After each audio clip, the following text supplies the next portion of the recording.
ابن مسعود رضی اللہ تعالیٰ عنہ کی روایت ہے، فرماتے ہیں نبی اکرم صلی اللہ تعالیٰ علیہ وآلہ وسلم نے فرمایا ان الصدق یہدی الی البر، جو سچائی ہے یہ بھلائی کی طرف لے جاتی ہے۔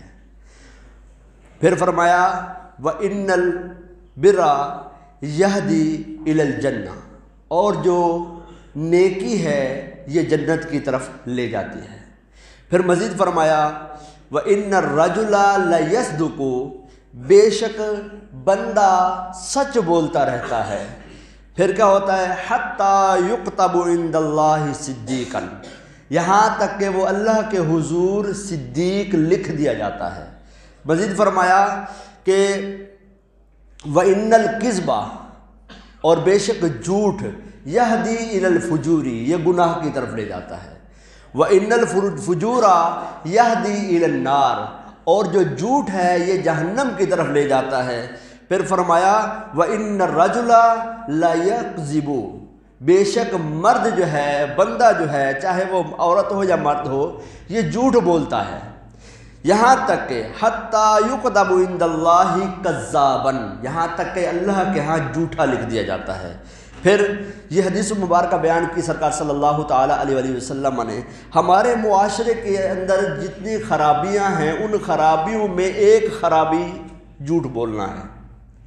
آدمی جھوٹ بہت بولتے ہیں ہمارے معاشرے میں۔ اگر میں ٹائم نہیں تھا میرے پاس، میں اگر پرسنٹیج نکالتا کہ ہمارا ملک کون سے جانا وہ مرتبے پہ آتا ہے جھوٹ بولنے والوں میں، تو شاید خوفناک کوئی نمبر آتا ہمارا۔ یعنی اس قدر آپ یہ دیکھ لیں کہ جو ٹھیلے پہ پھل بیچ رہا ہے وہ بھی جھوٹ بول رہا ہے۔ اگر کوئی آپ کے ملک کا سب سے بڑا کوئی پروجیکٹ بنا رہا ہے نا، وہ بھی جھوٹ بولنے کی پوری کوشش کر رہا ہے۔ آپ نے اس کو کروڑوں روپے کا پروجیکٹ دے دیا تو بھی جھوٹ بول رہا ہے۔ آپ نے اس سے 10 روپے کے کیلے لے لیے تو بھی جھوٹ بول رہا ہے۔ ایسا معاملہ ہے۔ اب اس جھوٹ کو ہے کیا؟ فرمایا جھوٹ جو ہے وہ بات ہے کہ جو واقعے کے مطابق نہ ہو۔ مثال کے طور پر کوئی آدمی ہے آپ سے پوچھتا ہے، یا آپ کسی آدمی سے پوچھتے ہیں مسجد کھلی ہوئی ہے، آپ کہیں نہیں، حالانکہ مسجد کھلی ہوئی ہے، تو یہ واقعے کے مطابق بات نہیں ہے۔ اور سچ کیا ہے؟ آپ سے کوئی پوچھے یا آپ کسی سے پوچھے بلکہ کہ مسجد کھلی ہوئی ہے، وہ کہے جی ہاں کھلی ہوئی ہے، تو اب یہ واقعے کے مطابق ہے۔ یہ بات ہو گئی یہاں تک۔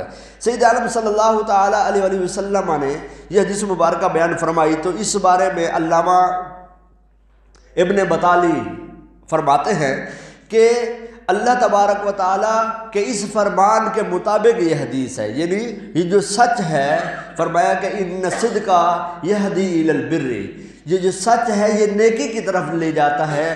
فرماتے ہیں یہ حدیث اللہ تبارک و تعالیٰ کے اس فرمان کے مطابق ہے، ان الابرار لفی نعیم، بے شک نیک لوگ جو ہیں یہ جنت میں ہیں۔ ان لوگوں کا نعیم نعمتیں ہوتی ہیں، مطلب یہاں جنت ہے۔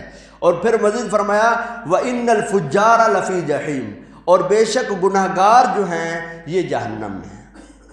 تو انسان جھوٹ بولتا ہے جب، تو جھوٹ بولنے کی اس کو سزا کیا ملتی ہے؟ اس کے بارے میں فرمایا کہ جب بندہ جھوٹ بولتا ہے تو اس کے دل پر ایک نقطہ لگ جاتا ہے، سیاہ نقطہ، اور اس سیاہ نقطے کی وجہ سے ہوتا کیا ہے کہ یہ بندہ اس کا دل سیاہ ہوتے ہوتے ہوتے ہوتے یہاں تک کہ یہ پورا کا پورا اس کا دل سیاہ ہو جاتا ہے، اب یہ خیر کی طرف نہیں پہنچ پاتا۔ علامہ بدر الدین عینی رحمۃ اللہ تعالی علیہ فرماتے ہیں، خلاصۃ عرض کر رہا ہوں، فرمایا جھوٹ سب برائیوں کی جڑ ہے۔ آدمی، آپ ہمارے یہاں ایک کہاوت موجود جناب وہ مشہور ہے کہ ایک جھوٹ چھپانے کے لیے 100 جھوٹ بولنے پڑتے ہیں، اور مصیبت یہ ہے کہ وہ جھوٹ بھی نہیں چھپتا۔ آدمی ہے وہ جھوٹ بولتا ہے، لوگ اس کو کہتے ہیں کہ یار یہ بندہ جو نا جھوٹ بول رہا ہے، وہ کہتا ہے نہیں جھوٹ نہیں بول رہا، میرا تو مطلب یہ تھا۔ اچھا، تھوڑا اطمینان ہو گیا، کچھ دیر بعد پتہ چلا کہ وہ اس کا جھوٹ پھر پکڑا گیا، پھر پکڑا گیا، یہاں تک کہ وہ سب کے سامنے ذلیل و رسوا ہو جاتا ہے۔ اب ذلیل و رسوا یہ کیسے ہوتا ہے؟ یہ حدیث مبارکہ سماعت فرمائیں۔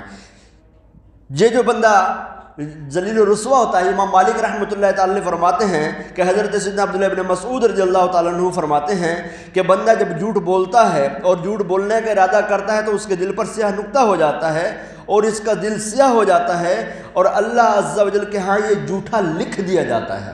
جب یہ بندہ اللہ کے ہاں جھوٹا لکھ دیا جاتا ہے نا، اب اس کے لیے ایک اور مصیبت کھڑی ہوتی ہے۔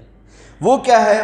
وہ یہ ہے کہ نبی اکرم صلی اللہ تعالیٰ علیہ وسلم کا ایک قول اور بیان فرماتے ہیں۔ حضرت عبداللہ ابن عمر رضی اللہ تعالیٰ عنہ فرماتے ہیں کہ نبی اکرم صلی اللہ تعالیٰ علیہ وسلم فرمایا اذا کذب العبد تباعد عنہ الملائکہ میلا من نتن ما جاء بہ۔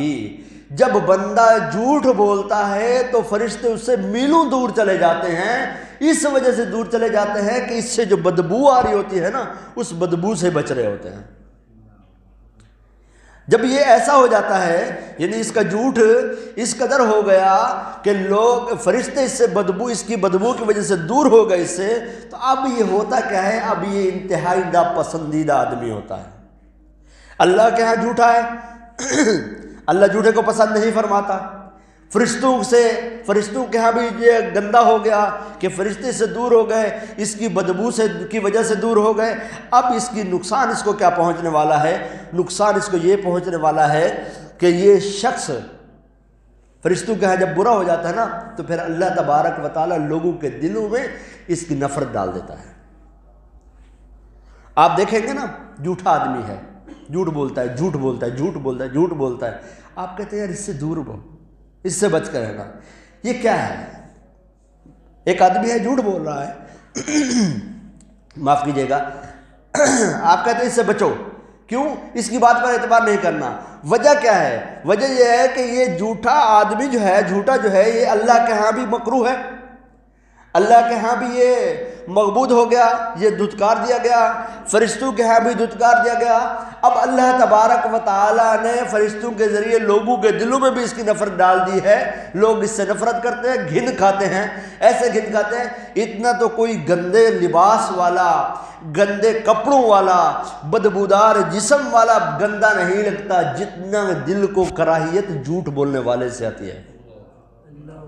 یہ ہے اس جھوٹے کو اپنے جھوٹ کی سزا کہ اللہ تبارک و تعالیٰ کے ہاں یہ معاملات ہیں۔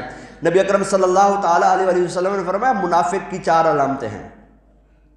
نمبر 1، جب بات کرے تو جھوٹ بولے، یہ منافق کی ایک علامت ہے۔ مزید فرمایا کہ جب اس کے پاس امانت رکھی جائے تو خیانت کرے۔ نمبر 3، جب وعدہ کرے تو دھوکہ دے، جھوٹا آدمی دھوکہ بہت دیتا ہے۔ نمبر 4، اس کا کیا مسئلہ ہے کہ جب جھگڑا کرے تو گالی دے۔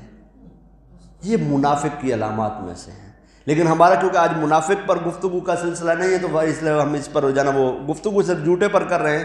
تو جھوٹا کیسا ہے، کتنا گندا ہے، کتنا غلیظ ہے۔ سید عالم صلی اللہ تعالیٰ علیہ وسلم نے فرمایا سچ کو لازم پکڑو، سچ کو لازم پکڑ لو کیونکہ یہ نیکی کے ساتھ ہے، اور دونوں سچائی اور نیکی جنت میں ہیں، اور جھوٹ سے بچتے رہو کیونکہ یہ گناہ کے ساتھ ہے، اور جھوٹ اور گناہ دونوں جہنم میں لے جانے والے ہیں۔ اتنی خوفناک بات ہے۔ اس لیے میرے میٹھے اور پیارے اسلام بھائیو، معاشرے میں جھوٹ جو ہے ختم کیسے ہوگا؟ اب بنیادی مسئلے پر آ جاتے ہیں۔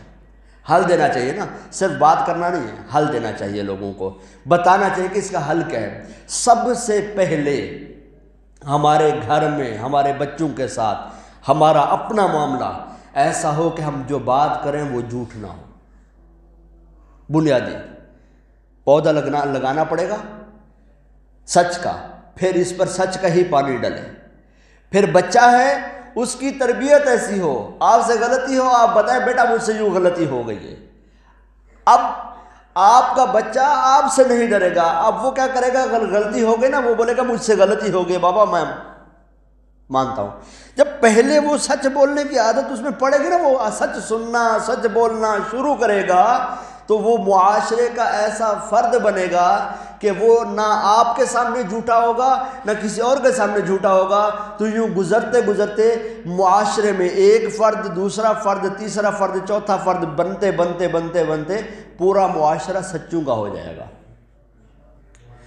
ہر بات میں سچ بولنا ہی عافیت ہوتی ہے۔ آفت کہاں ہوتی ہے؟ جہاں ہم اپنی عزت بچانے کے لیے جھوٹ بولتے ہیں۔ حقیقت یہ ہے کہ وہاں ہم کچھ وقت کے لیے تو اپنے آپ کو سیٹیفائی کر پاتے ہیں، لیکن سیٹیفائی نہیں کر پاتے اپنے آپ سے۔ جھوٹا اپنے آپ کے اپنی نظر میں بھی جھوٹا ہوتا ہے۔ آپ کبھی بھی جھوٹے کو یہ نہیں دیکھیں گے کہ وہ اپنی نظر میں سچا ہو، وہ اپنی نظر میں بھی جھوٹا ہوتا ہے۔ تو ہم تھوڑی دیر کی راحت کے لیے مستقل بربادی نہ لیں کہ اللہ کے ہاں سب سے بڑی آفت ہو یہ ہے کہ اللہ کے ہاں ناپسندیدہ ہے۔ جب اللہ کے ہاں ناپسندیدہ تو پھر نہ جنت کا ہے، نہ یہ خیر کا ہے، نہ یہ بخشش کا ہے، نہ یہ رحمت کا ہے، تا وقت یہ کہ یہ توبہ کر لے اور اللہ اس پر راضی ہو جائے اور اس کو معاف فرما دے۔